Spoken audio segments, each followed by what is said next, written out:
Hello and welcome back in, everybody. Levi here, and today I'm going to be going over some of the new commanders that were just spoiled from murders at Karlov Manor. I have not seen these cards yet. I'm just going to go over them for the first time live and give my general reaction to how they are as a commander, maybe how they are in the 99. I might talk a little bit in depth about some of my thoughts about some of the commanders, but let's just go straight into it. And we're starting out here with Mellic, Reforged Researcher, 3, a blue and a red for a star legendary creature, weird detective. So we got the weird creature type back there. Mellic, Reforged Researcher's power and toughness are each equal to twice the number of instant and sorcery cards in your graveyard, and the first instant or sorcery spell you cast each turn costs 3 less to cast. I'm not sure you even want to build around the first ability at all, unless you're trying to do like a instant sorcery but also Voltron. So you could do like the double target creature's power until end of turn cards that are instant sorceries. Red has a few of those, you know, Teamer, Battle Rage, that kind of thing. Also having your first instant sorcery spell each turn costs 3 less, that's pretty good. So maybe you want to just build really big instant sorceries. So the first part wants to have a lot of little ones in the graveyard, I think. So you want to have like little cantrips and stuff like that to make your commander's power big. But then the second one really wants you to cast higher mana value cards. So it's Izzet Spellslinger. It's really nothing new here. This one's okay. I don't think anyone's really going to be going too crazy about this. I do think it's cool that it's encouraged you to play higher casting instant sorceries, which most of the Spellslinger decks are not doing. They're doing the low CMC and just casting a bunch and doing kind of the storm thing. But I like that you can go in a few different directions with this one. This one's all right. All right, next up, we got an Orov Commander, Tomic, Wielder of Law, 2/4 legendary creature, human advisor, affinity for planeswalkers. Okay, so we got a Super Friends commander here. Flying and vigilance. Whenever an opponent attacks with creatures, if 2 or more of those creatures are attacking you and or planeswalkers you control, that opponent loses 3 life and you draw a card. Really interesting set of abilities here. So you're doing planeswalker tribal and you're also having your commander protect them, because if your opponents want to be swinging on your planeswalkers, they're going to be losing 3 life and you get to draw a card, which doesn't really stop them. I think like if the planeswalker is worse than losing 3 life and drawing a card, they're probably just going to do it. Also, it's 2 or more, so it's like if they just want to swing 1 flyer at one of your planeswalkers, they can do it without getting punished. The affinity for planeswalkers is all right. You know, the first time you cast your commander, if you have a planeswalker, it's just going to cost 1 less and it doesn't do anything after that. But if your commander does happen to die and go back to the command zone, I believe it will reduce the casting costs for it. So it's nice to be able to get your commander out pretty cheaply. And I don't think we've ever seen affinity for planeswalkers on a creature before, so that's a pretty neat ability. Yeah, it's cool if you want to do Orzhov planeswalkers. There's not a lot actual planeswalker centric commanders like this one, so this one it would be pretty cool. You get a decent payoff for people trying to attack your planeswalker, so it's like a little bit of protection. Not too bad. Got our first 3-color commander here, Voja, Jaws of the Conclave, 2 and Naya, so red, green, and white for a 5/5 legendary creature wolf with vigilance, trample, and ward 3. Those are some good abilities. Ward 3 on a 5 mana commander is pretty insane. I like that. Also says whenever Voja, Jaws of the Conclave, attacks, put X +1/+1 counters on each creature you control, where X is the number of elves you control. Draw a card for each wolf you control. Okay, so it's a callback to the Tolsimir, the first one. I guess you can do an elf tribal deck or a wolf tribal deck. You might want to do a little bit of both. Might want to throw something like Maskwood Nexus in this deck. I think that would be really strong because for every creature that you control, you get the +1/+1 counters and you draw a card. We don't have Naya elves yet, so this is definitely a new avenue for elves. However, there's not too much support in red and white. It shows on Scryfall that there's about 15 white elves and only 3 red elves, so I'm not sure you want to do the elves thing. Plus the +1/+1 counter thing, it's kind of been done, you know, a lot before with the Naya colors. So I think the wolf thing is a lot better. I think you probably want to do some elves, but I think I'd rather focus on the wolves and just do like a wolf tribal deck, considering your commander is a wolf too. Plus you can also do some sort of Voltron with this. Vigilance, trample, and ward 3 are really good keywords to have on your commander, and it's a 5/5. This is really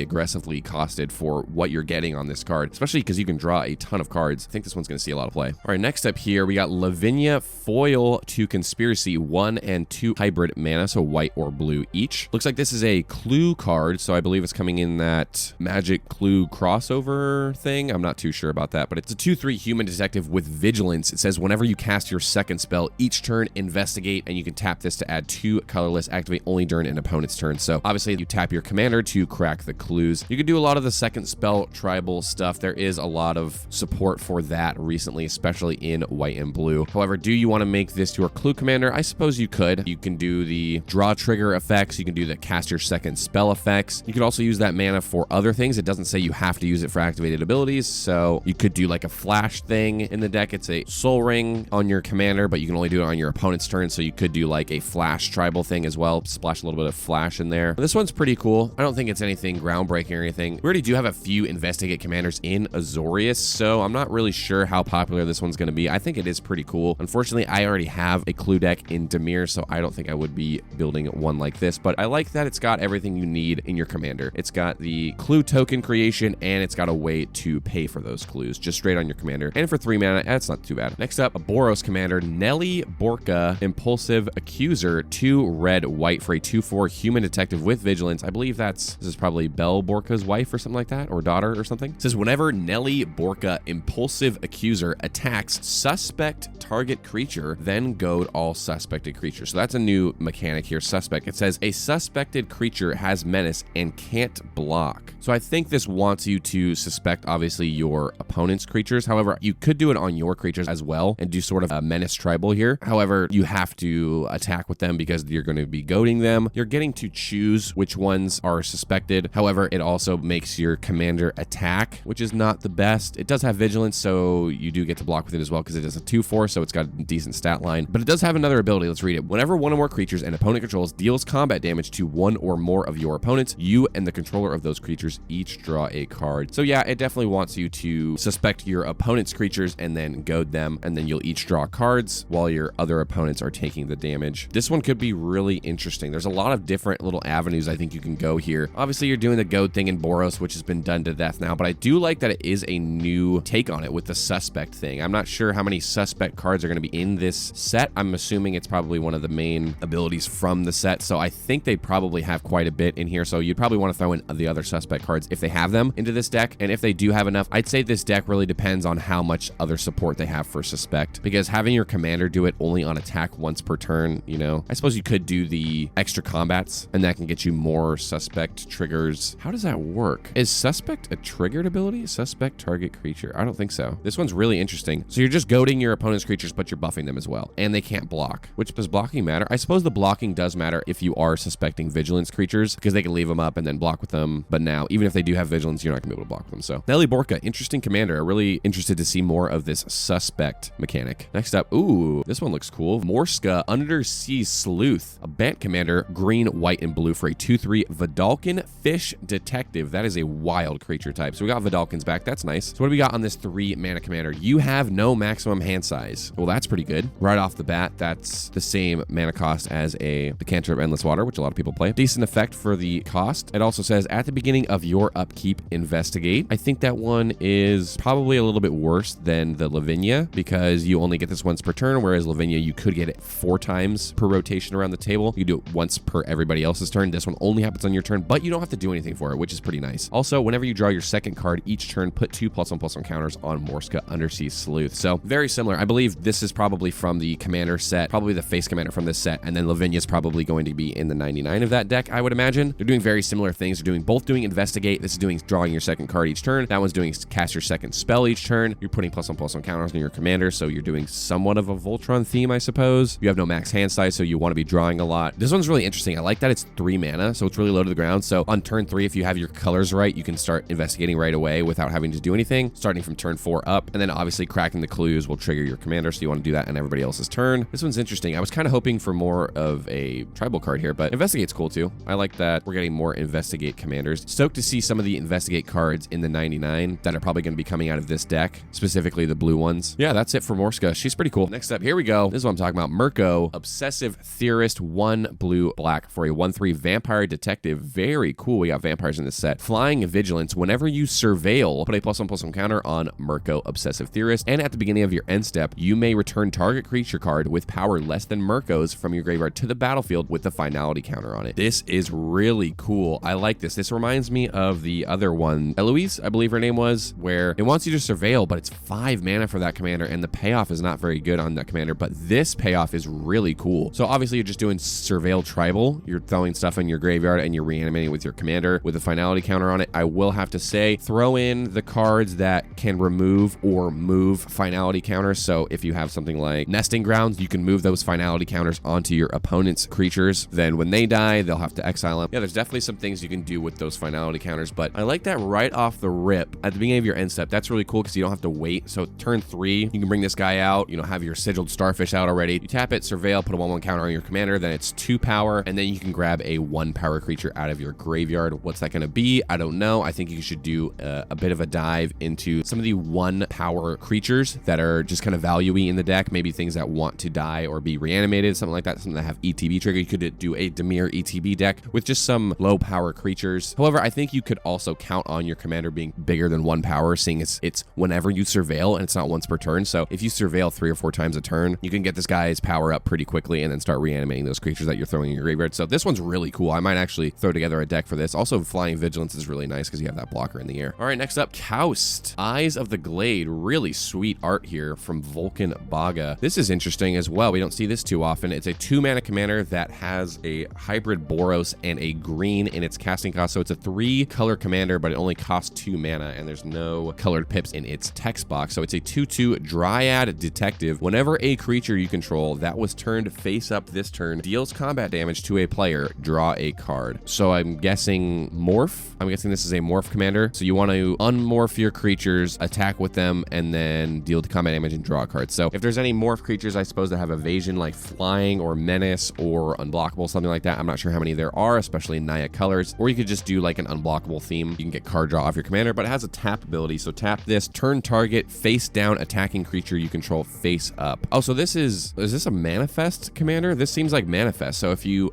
manifest cards from the top of your library, obviously face down, they're 2/2s, you attack with them, you turn target face down attacking creature you control face up, then that triggers the first ability, and then if you hit with them, you draw a card. Interesting. I wonder if there's morph and or manifest, or maybe there's a new mechanic in the set that does the face down thing. I guess we'll see probably a little bit later if there's any commanders that are also dealing with that. But this one's pretty cool. I guess you can obviously do the deep dive into getting morph creatures or manifest creatures. I think, what was it from Commander Masters? Omarthus, I believe his name was a colorless creature that was doing the manifest thing that you could probably throw in this deck. Yeah, this seems pretty interesting. I like Coust a lot. I like that it's also a 2-drop. A lot of detectives in this set too. Pretty interesting. All right, and we got Kylox Visionary Inventor up next. Good lord, 7 mana, 5 a blue and a red for a 4/4 Viashino Artificer. Viashinos are back. Cool creature type. Menace, Ward 2, Haste. Interesting that they put it that way. Usually Ward 2 goes on the end, but obviously you have to have Ward 2 on your 7-mana commander, just like everything nowadays. Let's see what we're getting from this 7-mana commander in Izzet. I'm guessing it has to do with instant and sorceries. We'll see. Whenever Kylox Visionary Inventor attacks, sacrifice any number of other creatures, then exile the top X cards of your library or access their total power. Okay, so you have to attack with your commander, so you want to do unblockable, I'm guessing, so it doesn't die, because it does cost 7 mana. It does have menace and haste though, so that's nice. You can attack with it right away, and it can't be blocked by only 1 creature, so you can't get chopped or something. Okay, and then you may cast any number of instant and or sorcery spells from among the exile cards without paying their mana cost. Okay, so it seems like you want to do the tall run thing. You want to do creating token creatures with instant or sorceries, you know, Murmuring Mystic, that kind of thing. Ovika from that Phyrexian set last year. You want to be casting instant or sorceries to get bodies, and then sacrifice them to cast free instant or sorceries from the top of your library. That's pretty sweet. It does require a lot of setup though, so I suppose that makes sense why it's 7 mana, because you want to have some things already on the board. You want to have probably a variety of other creatures that you want to sacrifice. I guess you can do somewhat of a aristocrats theme in Izzet as well. I'm not sure how many cards actually will support that in blue and red. I know red has some. I'm not sure how many blue has. I like the payoff. The payoff's really good. You get free instant sorceries from the top of your library, but you also want to do the sacrificing thing. So your commander's kind of dragging you in a couple different directions. Plus you have the attack trigger thing, so you have to build into that so your commander doesn't die all the time. I'm not sure. I don't love this one. I think it's interesting. I don't love 7-mana commanders in general, especially when there's no way to reduce their cost. However, the Ward 2 is nice, so this one's interesting. I don't see this one, you know, popping off or anything. I don't see anyone going crazy over a Izzet Spellsinger deck again, second one that we've talked about in this video. So I think this one is definitely cooler than the last one, but I don't know. I guess we'll see how popular this one becomes. All right, and we got Tristani, a new Tristani, 3 Whispers, a green, a Selesnya, and a white, so a 3-mana commander for a 4/4 Dryad. Has 3 activated abilities, looks like. You can pay 1 in a green. Target creature gains Death Touch till end of turn. Pay a Selesnya, so green or white, and target creature gains Vigilance until end of turn. And 2 in a white, target creature gains Double Strike until end of turn.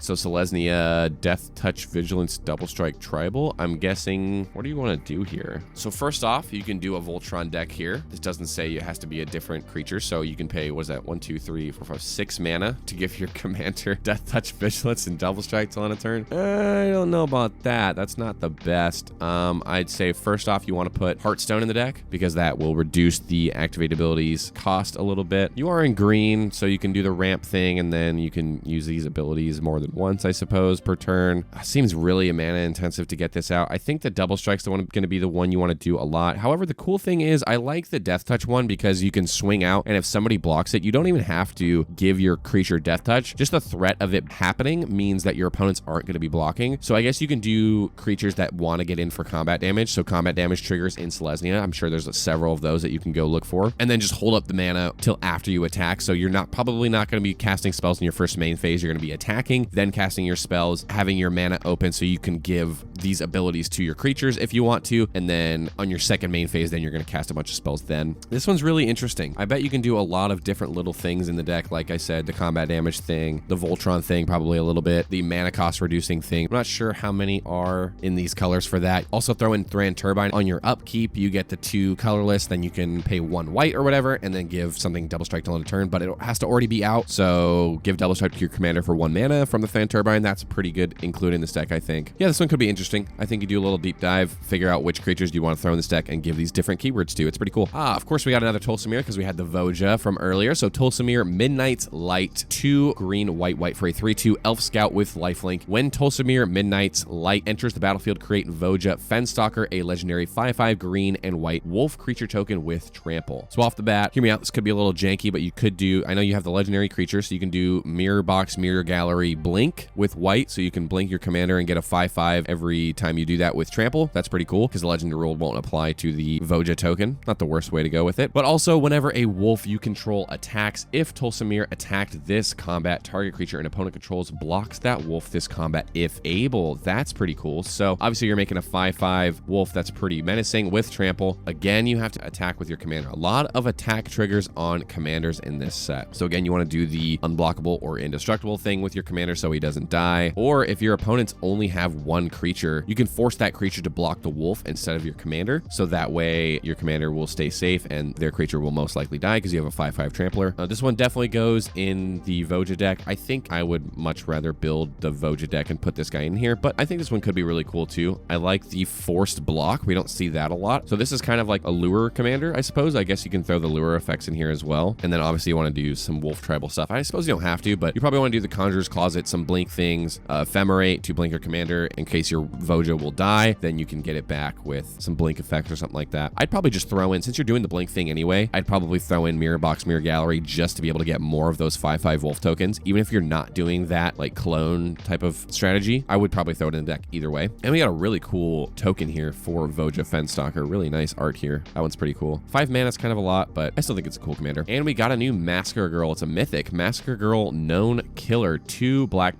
for a 4/4 human assassin. So we got a mono black commander here. It has menace. Creatures you control have wither. That's interesting, which means they obviously deal their damage to creatures in the form of -1/-1 counters that stick on the creature. So if they don't die to the damage, then they will have those -1/-1 counters on them. However, whenever a creature an opponent controls dies, if its toughness was less than 1, draw a card. This is quite interesting. I like this. So the wither and the menace play into each other. So I think you want to do some more menace tribal stuff. Not sure how much of that is in mono black, but you can check it out. You also don't have to do the wither thing at all. You can do the Grasp of Darkness effects. Put the removal spells in your deck that do the -/ thing, like Grasp of Darkness, and there's several other ones in black that do the same thing. You know, the -13 one. You have that Phyrexian one that has the -5/-5. That one's pretty good. What else could you do in this deck? Whenever a creature an opponent controls dies, so you want to do the whenever a creature dies thing, Dark Prophecy. That's a good one in this deck. You draw extra cards. Maybe the Grave Betrayal thing, the Gisa Glorious Resurrector thing. So when they would die, then you'll get them instead. You're also drawing cards, so you can do Sheoldred, the Apocalypse effect. So drawing cards, dealing damage to your opponents. This one is a really cool idea. I like that it's letting you use cards that you probably wouldn't use because you'd probably just use like, Infernal Grasp or something like that to destroy target creature, but instead you want to use Grasp of Darkness because it gets you that card draw off your commander. I like that it's mono black card draw too, so that's really nice. I have a mono black Gix deck that has card draw built into it that I also draw a lot of cards from, so this one I believe will definitely be popular. I think this one's really cool, especially mono black, really popular color. Really cool strategy. You can do some wither tribal stuff. Obviously your commander gives your creatures wither, but you can look for the ones that care about having -1/-1 counters. But next up, this is the one I was looking forward to the most. Judith Carnage Connoisseur, 3 black and a red for a 3/4 human shaman. And we got, whoa, that was not expected. Whenever you cast an instant or sorcery spell, choose one. What? Rakdos Spellslinger. That's crazy. That spell gains Death Touch and Lifelink, or create a 2/2 red imp creature token with when this creature dies, it deals 2 damage to each opponent. I'm 1000% building this commander. Oh my god, this is so cool. The imps are just better devils, and devils are my favorite creature type. They're 2/2s that deal 2 damage instead of the 1/1s that deal 1 damage, and it goes to each opponent. This is literally made for me. I am so building this. So there's so much stuff you can do here. You do the burn thing. Your instant and sorceries gain Death Touch and Lifelink means I lightning bolt my opponent's creature. That's 4 toughness. It kills it because it has Death Touch, and I gain 3 life because it has Lifelink as well. This is everything I want on a commander. So you don't even have to do that at all. You don't have to do the burn thing at all. You can do a card draw spell. Sign in Blood. Draw 2, lose 2. Then you create a 2/2 red imp. When it dies, you deal 2 damage to each opponent. So you do the Aristocrats thing too. Any Magecraft stuff that's in Rakdos. I'm not sure how much they actually printed in that, but I know there is a couple. Yeah, look up Fire Song and Sunspeaker decks for the red half. Obviously, you won't get the white or the black, but for the red half, you can go look at that deck because that is doing something similar with the lifelink thing. Oh, this commander is so cool. It's so interesting. It's so unique, especially in Rakdos. This is Rakdos Spellslinger. I believe this is the only commander that cares about you casting instant sorceries in black and red. Wow, this one's awesome. Yeah, I'm gonna have to do a pretty deep dive into this one and just find out which instant or sorceries to throw in this deck, and then kind of supplement it with the Aristocrats thing. Yeah, I'll have a deck tech for this up on my channel pretty soon, guaranteed. And we got another Agris Koss.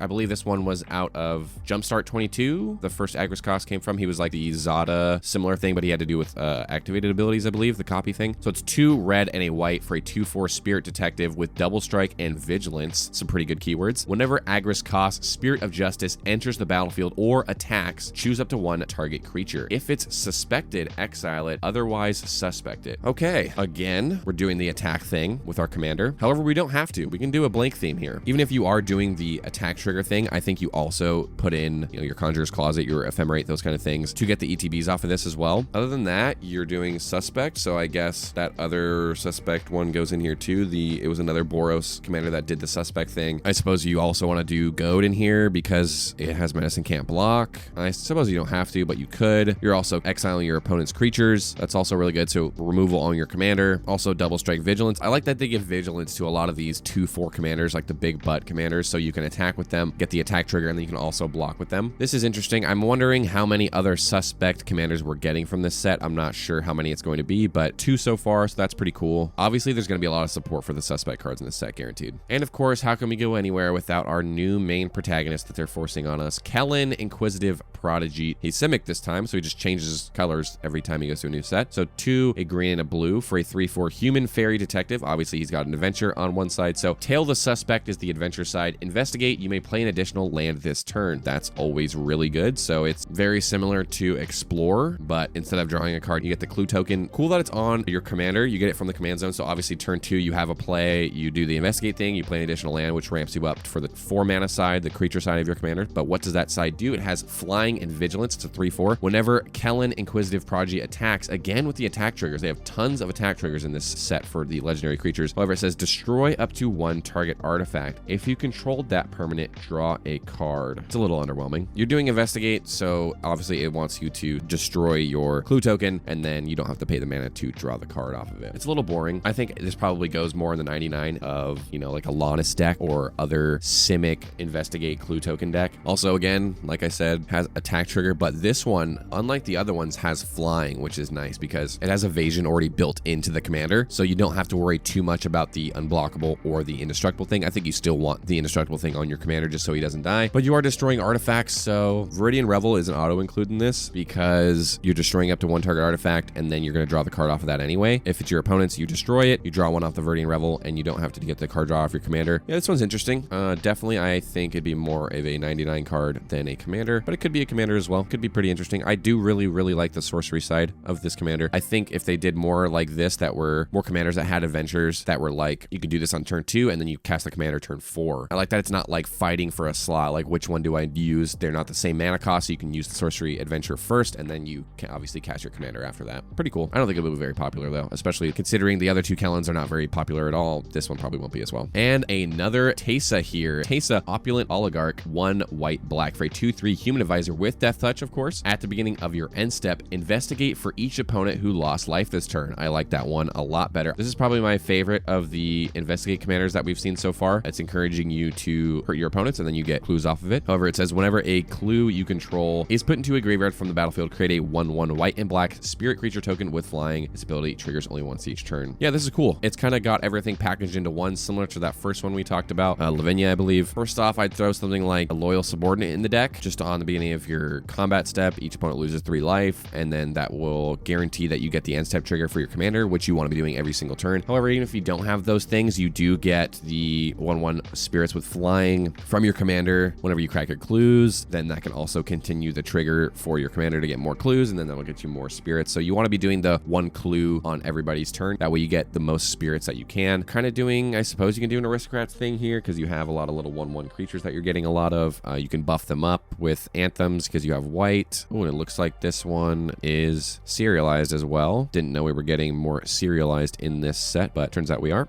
This is cool. I'm not sure if we have any other investigate commanders in Orzhov. This might be the first one. I'm not 100% sure, but nevertheless, this is a pretty cool all-in-one kind of toolbox commander. You know, it gives you card draw from the clues. It wants you to have your opponents lose life, and it gives you 1/1 spirits with flying. So I think this one will be decently popular for sure. Next up here, another one, it looks like from the clue set, Mastermind Plums. This is Professor Plum. 2 and a black for a 2/2 human wizard. It says whenever Mastermind Plum attacks, exile up to 1 target card from a graveyard. If an artifact card was exiled this way, create a treasure token. Okay, so it doesn't have to be your graveyard, but it probably will be. Maybe you want to do self-mill here. You're also in mono black treasures. That's interesting. Let's look at the second ability. Whenever you cast a spell, if mana from a treasure was spent to cast it, yeah, there you go. You draw a card and you lose a life. Okay, again with the attack trigger though, and it has no evasion. It's a 2/2. That's really bad. You're not getting this more than once per turn because you don't have any extra combats in black. Oh man, I don't like attack triggers like that. Attack triggers are probably the worst kind of triggering your commander. So mill your opponents maybe? You can mill your opponents. I'm not sure how much mill is in mono black, but you can mill your opponents, then exile the artifact, get the treasure. I'd probably just put in a bunch of other ways to get treasure in the deck. I don't even know if I would focus on the artifact thing at all. Probably just put all the treasure makers in here and then do whatever theme you want. Maybe you can do a mono black human tribal if you want to do that, and then just have some card draw on your commander. This would be a pretty cool one for that. I don't think there's many mono black wizards, but you guess you can do a wizard tribal for that. I definitely like the card draw thing. That's cool. I don't like the attack trigger thing, and I don't like that you have to have an artifact in a graveyard. I will say though, you don't actually have to choose an artifact card to exile. If there is some big scary creature that your opponent is planning on reanimating from their graveyard, you could just exile that. Even if it's not an artifact, you just won't get the treasure from it. This one's all right. I definitely like the other two that we've seen so far more than this, the Colonel Mustard one, and then the, who was it, Lady Peacock or something like that. I definitely like those ones more. This one could be interesting though. Next up, we got Izoni, Center of the Web, 4 black and a green for a 5/4 elf detective with menace. Whenever Izoni, Center of the Web, enters the battlefield or attacks, you may collect evidence for, okay, I don't know what that does. If you do, create 2 2/1 black and green spider creature tokens with menace and reach. That's pretty cool. Also, sacrifice 4 tokens. Doesn't have to be creatures. Yeah, it could be the spiders you have, or it could be clue tokens or something else. Food tokens maybe. So surveil 2, then draw 2 cards, you gain 2 life. Wow, that's pretty good. There's so much you're doing in this deck. First off, we'll just use this card as an example. Bite down on crime, 3 and a green sorcery. As an additional cost to cast a spell, you may collect evidence 6. This spell costs 2 less to cast if evidence was collected. To collect evidence 6, exile cards with total mana value 6 or greater from your graveyard. Okay, yeah, so gonna have to have stuff in your graveyard. Okay, so then going back to Izoni, when it enters the battlefield or attacks, again, they're doing so many attack triggers on commanders in this set. It's kind of annoying. I don't really love that. So let's run through this. When it enters the battlefield, you may exile cards with total mana value 4 or more from your graveyard. If you do, you create 2 2/1 black and green spider creature tokens with menace and reach. Then you attack with the next turn. You do it again, exile another 4 mana value from your graveyard, create another 2, and then you can sacrifice those 4 to surveil 2, then draw 2, then gain 2. So obviously the surveil goes into this. You probably want to do a self-mill theme, I imagine. Also a surveil theme in this. It's pretty cool. Draw 2 cards is pretty strong and gain 2 life. So you're also in a life gain deck. You want to throw in probably Well of Lost Dreams. You can do other sort of life gain synergies in the deck. Green has a lot of that, especially lately. Black also does have a bit of that too. It's a little expensive. It is 6 mana, but you are in green, so you can ramp out to it. Also with the attack trigger, you have menace, so you do have some evasion. Again, Conjurer's Closet because you have ATB. I don't think there's too many Golgari blink effects, so Conjurer's Closet might be the only one. So I'd say throw a Mithril Coat on your commander and start swinging. Ooh, Tormod. Oh, Tormod's fantastic in here actually, because whenever you're exiling those cards from your graveyard to collect evidence, you also create the zombies, which then you could sacrifice to your commander to surveil 2 and then keep that train going. This is cool. This is a really cool commander. I like that it's spiders too. This goes in the new Shelob Shelob deck. If you have a Shelob deck, it's Golgari, also dealing with spiders, so gives menace and reach, and then that commander gives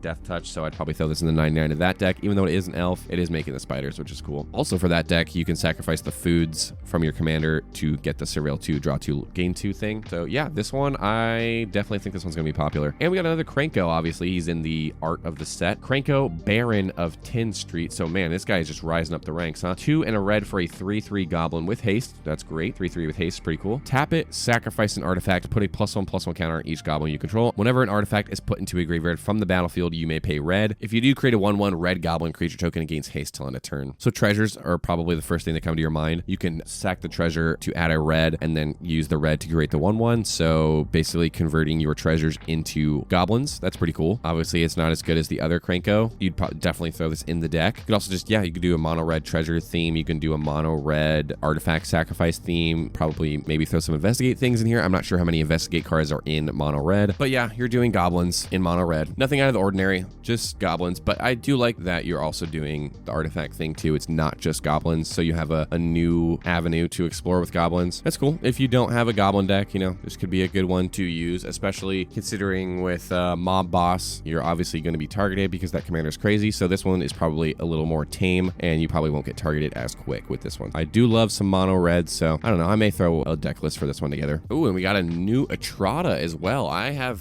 been eyeing an Atrada the Silencer deck for quite a while now. I'm pretty interested in the assassin tribal thing, but we'll see what she does. 1, a blue, and a black for a 1/4 vampire assassin. Obviously already good because it is an assassin itself. Death touch. Face down creatures you control have 2 blue, black. Turn this creature face up. If you can't exile it, then you may cast the exiled card without paying its mana cost. Whoa. So I'm pretty sure what this means is you manifest top of your library, right? It's expropriate. Pay 4 mana, flip it over. You obviously can't because it's not a creature, and then you get to cast it for free. That's really interesting. So how much manifest do you have in these colors? I'm not sure. Again, with the face down thing, so that makes me think that there is either a manifest or some other ability in this set that does the face down thing. But it has another ability, as if that wasn't enough to build around. Whenever an assassin you control deals combat damage to an opponent, cloak the top card of that player's library. I'm guessing that's the thing. That's probably the ability. If I had to guess, it probably puts the top card of their library onto your battlefield face down. Don't think there's any other creatures that do the cloak thing, so I'm